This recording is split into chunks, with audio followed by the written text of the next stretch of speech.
Hallelujah, praise the lord. యేసుక్రీస్తు పేరట మీకందరికీ శుభాశీస్సులు తెలియజేస్తూ ఉన్నాం. దేవాతి దేవుని యొక్క కృపా కనికరములతో మనము క్షేమంగా ఉన్నాం. చాలా ప్రాంతాల్లో భయంకరమైన వరదలు బీభత్సం జరుగుతూ ఉంది. ప్రకృతి వైపరీత్యాల చేత చాలామంది నష్టపోతున్నారు, కష్టాల పాలవుతున్నారు. వారందరి క్షేమం కోసం అనుదిన ప్రార్థనలో జ్ఞాపకం చేసుకోండి.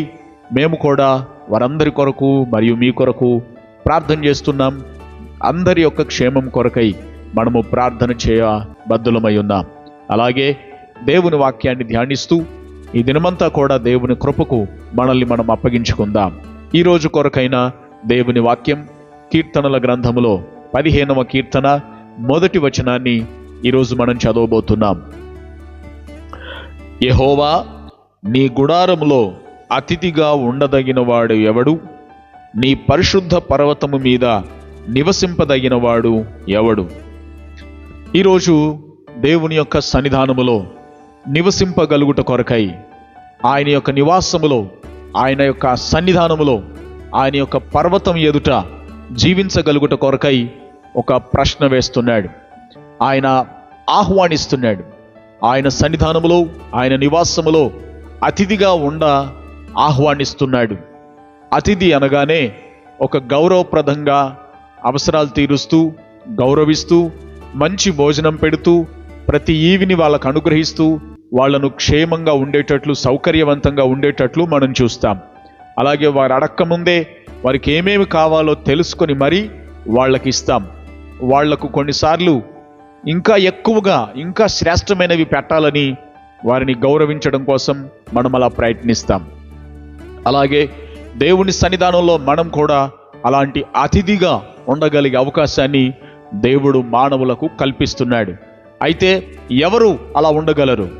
ఎవరు ఆయన నివాస మందిరంలో అలా ఉండగలుగుతారు?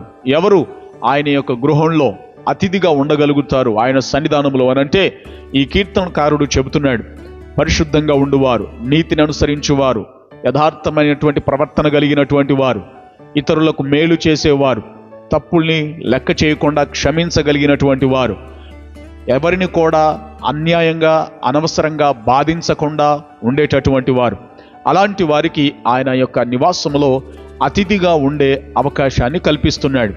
మన ఇంటికి వచ్చే అతిథిని మనం గౌరవిస్తాం. అంతేకాకుండా వారికి ఇబ్బంది కలగకుండా చూస్తాం. వారికి ఎలాంటి నష్టం జరగకుండా మనం ప్రయత్నం చేస్తాం.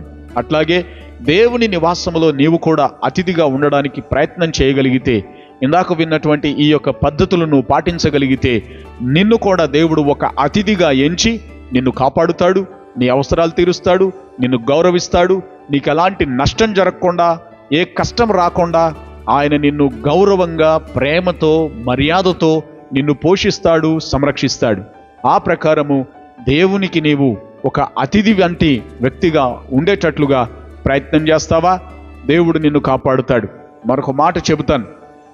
అతిథి ఆ కుటుంబంలో ప్రేమతో ఉంటాడు, అందరితో ప్రేమగా మసులుకుంటాడు, ఆ కుటుంబానికి తగినట్లుగా ప్రవర్తిస్తాడు, ఆ ఇంటి వారిని సన్మానిస్తూ, గౌరవిస్తూ, ఆ ఇంటి వారితో మమేకమై వారికి నచ్చిన రీతిలో ఉండడానికి ప్రయత్నిస్తాడు.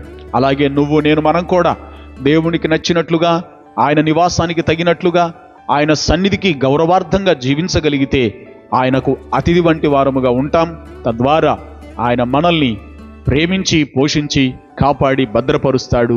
ఒక గౌరవ అతిథిగా నిన్ను సన్మానిస్తాడు. ఆ విధముగా నీవు ప్రయత్నించగలవా? ప్రార్థన. ప్రేమగల మా తండ్రి, నీకు వందనాలు.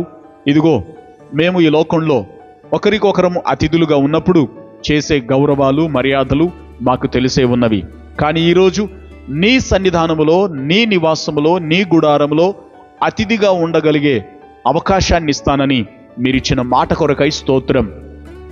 మనుషులు గొప్పవాళ్ల ఇంట్లో ఉంటేనే ఎంతో గొప్పగా మేము ఎంచుతాం, ఎంతో భద్రత ఉందని మేము అనుకుంటాం, ఎంతో సంతృప్తి ఉందని భావిస్తాం.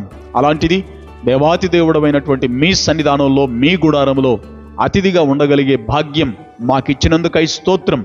దానికి తగినట్లుగా మా ప్రవర్తనను మేము దిద్దుకొని నీ సన్నిధానములో, మీ యొక్క సన్నిధిలో, మీ గుడారములో మేము ఉండేటట్లు, సంతృప్తి కలిగి, క్షేమము కలిగి బ్రతకగలిగేటట్లు అనుగ్రహించుమని యేసు నామమున ప్రార్థిస్తున్నాను తండ్రి. ఆమెన్. మీరు దేవునికి ప్రియమైన వారని జ్ఞాపకం ఉంచుకోండి. దేవుడు మిమ్మల్ని దీవించునుగాక. ఆమెన్.